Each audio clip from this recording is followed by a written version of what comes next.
आज हम बात करेंगे fix deposit versus recurring deposit, यानी कि एफडी वर्सेस आरडी। कहां बनेगा आपका सबसे ज्यादा पैसा? देखिए, एक मिडिल क्लास फैमिली में ना जब भी थोड़ा सा पैसा इकट्ठा होता है तो सबसे पहला ख्याल क्या आता है जानते हैं? स्टॉक मार्केट का नहीं आता है, म्यूचुअल फंड का भी नहीं आता है। सबसे पहला ख्याल आता है फिक्स डिपॉजिट, यानी कि पैसा भैया एफडी कर दो। हमारे माँ बाप ने अपनी पूरी जिंदगी की गाढ़ी कमाई एफडी में ही सिक्योर करके रखी है। और आज इस सेशन में हम सिर्फ एफडी के नहीं बल्कि उसके छोटे भाई आरडी यानी कि रिकरिंग डिपॉजिट की भी बात करने वाले हैं। देखो, दोनों अपनी जगह किंग है, लेकिन ध्यान से सुनिएगा, पूरे डिटेल में समझाता हूं अभी आपको। पहले मैं एफडी को समझाता हूं। देखो, एफडी उन लोगों के लिए है जिनके पास एक साथ बल्क में पैसा है या बल्क में पैसा कहीं से आया। मान लीजिए आपको किसी इमरजेंसी फंड की जरूरत है, जैसे अचानक कोई मेडिकल बिल आ जाए, जॉब चली जाए, बिजनेस डाउन हो जाए, कोई भी ऐसा खर्चा अचानक आ जाए, या फिर आपका कोई 1 से 3 साल का शॉर्ट टर्म गोल है, जैसे नई गाड़ी की डाउन पेमेंट करनी है। ऐसे में ना स्टॉक मार्केट में पैसा डालना रिस्की होता है। वहां पर आपको एक फिक्स्ड रिटर्न इंस्ट्रूमेंट चाहिए जहां रिटर्न्स प्रेडिक्टेबल हो। अगर आप उस बल्क अमाउंट को अपने नॉर्मल सेविंग अकाउंट में छोड़ दोगे तो वहां मुश्किल से 2-3% इंटरेस्ट मिलेगा। स्टॉक मार्केट रिस्की जगह हो जाता है। और इसके साथ एक चीज समझिए कि महंगाई आपके पैसे की वैल्यू को धीरे धीरे खाती भी रहती है। इसको कैलकुलेशन समझाता हूं। अगर आप 1 लाख रुपए 5 साल के लिए मान लीजिए 8.5% पर एनम पर एफडी में डालते हो तो 5 साल बाद वो लगभग 1,50,000 रुपए से ऊपर बन जाता है लगभग, और बिना किसी मार्केट रिस्क के। सबसे बड़ी बात यह है एफडी में आपका पूरा पैसा एक साथ काम पर लग जाता है पहले दिन से। और इसके बाद जो छोटे भाई की मैं बात कर रहा था, एफडी का छोटा भाई रिकरिंग डिपॉजिट, वो भी समझाता हूं। यहां पर आप कहोगे कि सागर सर बात तो ठीक है, पर हमारे पास एक साथ 1 लाख 2 लाख रुपए नहीं होते। हम तो महीने की तनख्वाह वाले लोग हैं, सैलरी आती है, ईएमआई में चली जाती है। तो भैया, अगर आप सेविंग अकाउंट पर डिपेंडेंट रहेंगे जहां कोई फिक्स्ड मंथली कमिटमेंट नहीं है तो सेविंग्स कभी भी नहीं हो पाएगी। यहीं पर एंट्री होती है एफडी के छोटे भाई की, यानी कि रिकरिंग डिपॉजिट आरडी की। आरडी उनके लिए होता है जो एक साथ बड़ा पैसा नहीं लगा सकते पर हर महीने थोड़ा थोड़ा पैसा बचा सकते हैं। आरडी एक गोल बेस्ड सेविंग टूल है। अब इसको ऐसे समझिए, मान लो आपको 2 साल बाद ट्रैवल पर जाना है या शादी का खर्चा निकालना है। आरडी आपके अंदर एक आदत डालती है हर महीने छोटे छोटे सेविंग्स का। मान लीजिए कि आपने तय किया कि मैं हर महीने 5,000 रुपए बचाऊंगा। हर महीने 5,000 रुपए देकर 5 साल में आपने अपनी जेब से जमा किए टोटल 3 लाख रुपए लगभग। और जब 5 साल बाद ये आरडी मैच्योर होगी अच्छे इंटरेस्ट रेट पर, तो आपको एक तगड़ा फिक्स्ड अमाउंट वापस मिलता है। हर महीने पैसा कटेगा तो फिजूल खर्ची अपने आप बंद हो जाएगी, ये आदत डेवलप हो जाएगी, जो कि बहुत अच्छा होता है। अब सवाल ये उठता है कि हाई इंटरेस्ट रेट कहां से लाएं? सुनिएगा। अब सबसे बड़ी प्रॉब्लम क्या है, आजकल बड़े बड़े बैंक्स एफडी या आरडी दोनों पर काफी कम इंटरेस्ट मिलता है। बड़े बड़े बैंक्स कम ही देते हैं भैया, बड़े हैं वो। यहां गेम में आता है स्मॉल फाइनेंस बैंक्स, जैसे कि शिवालिक, यूनिटी, सूर्योदय। ये जो स्मॉल फाइनेंस बैंक्स होते हैं ना, ये भी एस्टैब्लिश्ड बैंक की तरह आरबीआई रेगुलेटेड ही होते हैं। असल में जब भी कोई एनबीएफसी या कोऑपरेटिव बैंक बड़ा हो जाता है ना, तो आरबीआई उसको स्मॉल फाइनेंस बैंक में कन्वर्ट कर देती है और फिर यही बैंक कुछ साल में यूनिवर्सल बैंक बन जाते हैं। यहां सवाल यह है कि ये स्मॉल फाइनेंस बैंक इतना हाई इंटरेस्ट रेट कैसे दे देते हैं? तो सिंपल है, ये बैंक्स रिलेटिवली छोटे स्केल पर काम करते हैं, इनका स्टाफ और बाकी खर्चे बहुत कम होते हैं, तो हाई इंटरेस्ट दे पाना इनके लिए आसान होता है। पर अब आप सोचोगे कि इन बैंक्स के इंटरेस्ट रेट कंपेयर कैसे करें और सेफली एफडी या आरडी बुक कहां करें? तो ये आपका काम आसान करता है स्टेबल मनी।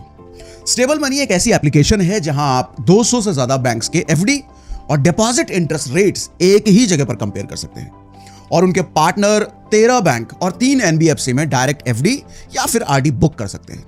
इनके प्लेटफॉर्म पर करंट हाईएस्ट एफडी रेट 8.5% इस वक्त चल रहा है। शिवालिक स्मॉल फाइनेंस बैंक, सूर्योदय, यूनिटी बैंक है, इन जैसे काफी सारे ट्रस्टेड बैंक के through high interest rate book किए जा सकते हैं।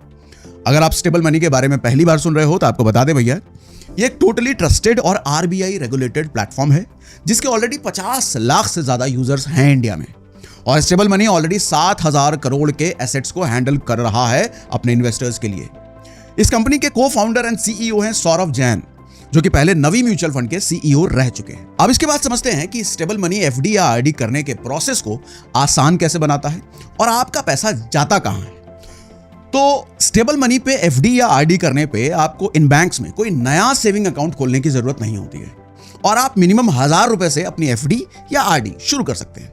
जब आप यहां इन्वेस्ट करते हैं तो कंफर्मेशन डायरेक्टली आपको बैंक से एसएमएस और ईमेल के जरिए आता है।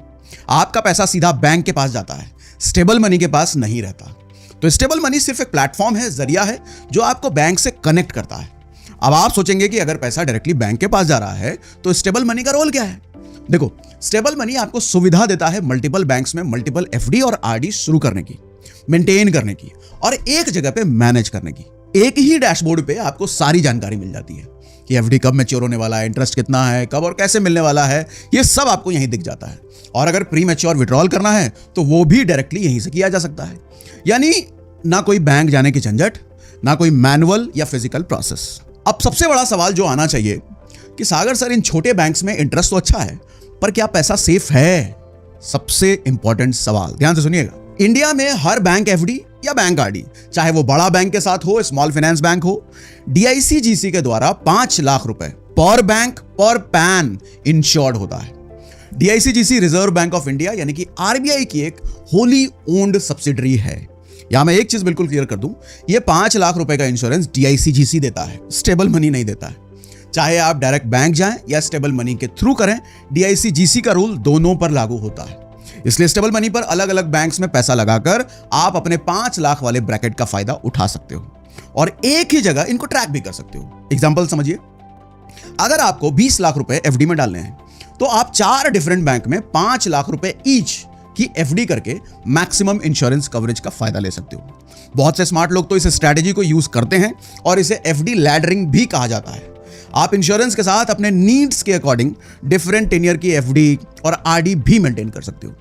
जैसे अगर 6 लाख रुपए हैं तो उसे 2-2 लाख की 3 एफडी बुक करो, 1 साल, 2 साल और 3 साल की टेन्योर के लिए अलग अलग टेन्योर के लिए बुक करो आप। इससे होता क्या है कि आपका पैसा लिक्विड रहता है, क्योंकि हर साल आपकी एक एफडी मैच्योर होती जाएगी।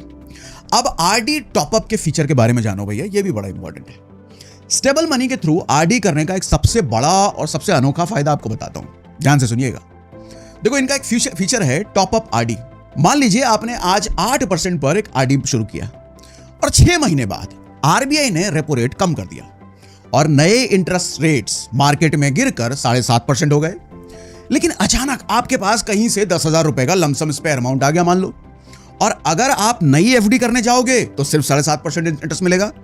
पर स्टेबल मनी पर आप उस 10,000 रुपए को अपनी पुरानी चल रही आरडी में ही टॉप अप कर सकते हो, up to 10 times of your monthly premium, up to 1 lakh. और कमाल की बात यह है कि उस नए टॉप अप अमाउंट पर भी आपको वही पुराना 8% वाला लॉक इन इंटरेस्ट ही मिलता रहेगा। यह फीचर आपको गिरे हुए मार्केट रेट में भी अपने एक्स्ट्रा फंड पर बेहतर रेट कमाने की फ्लेक्सिबिलिटी देता है। चलो इसको एग्जांपल समझाता हूं। मान लो 2 लोग हैं, राम ने एफडी का रास्ता चुना, श्याम ने आरडी का रास्ता चुना। दोनों ने सीनियर सिटीजन रेट्स का फायदा उठाने के लिए अपने पेरेंट्स के थ्रू इन्वेस्ट किया। पहले केस में राम ने 3 लाख रुपए एक बार में एफडी में डाल दिया, 5 साल के लिए 8.5% इंटरेस्ट पर। दूसरे केस में श्याम ने आरडी शुरू किया सिर्फ 5,000 रुपए पर मंथ, 5 साल तक वही 8.5% इंटरेस्ट पर। लेकिन एक ट्विस्ट ऐड हुआ यहां। पहले साल के एंड में श्याम को कंपनी ने 1 लाख रुपए का बोनस दिया। उसने पूरा 1 लाख रुपए अपनी उसी आरडी में टॉप अप कर दिया। 2 बार में किया 50-50 हजार करके, जबकि उस टाइम तक रेट गिर चुके थे, 7.5% पर आ चुके थे।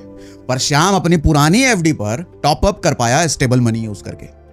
अब दोनों का हिसाब शब्दों में समझते हैं। पहला केस है एफडी का। इसमें इन्वेस्ट किए गए 3 लाख रुपए मैच्योरिटी पर टोटल मिला 4,56,840, यानी कि इंटरेस्ट कमाया हुआ पैसा इसमें कितना था?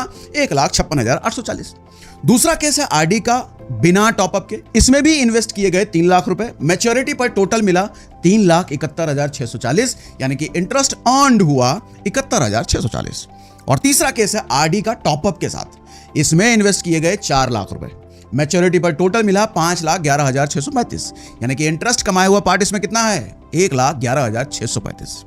अब यहां देखिए, टॉपअप वाली आरडी का फाइनल रिटर्न एफडी से ज्यादा दिख रहा है, लेकिन उसमें डाला हुआ पैसा भी ज्यादा है, ये भी समझिएगा भैया। 4 लाख वर्सेस 3 लाख। अब चलो समझाता हूं ये रिटर्न आया कैसे। देखो, एफडी में पूरा 3 लाख पहले दिन से ही काम पे लग जाता है और 5 साल तक काम कर रहा होता है बिना रुके।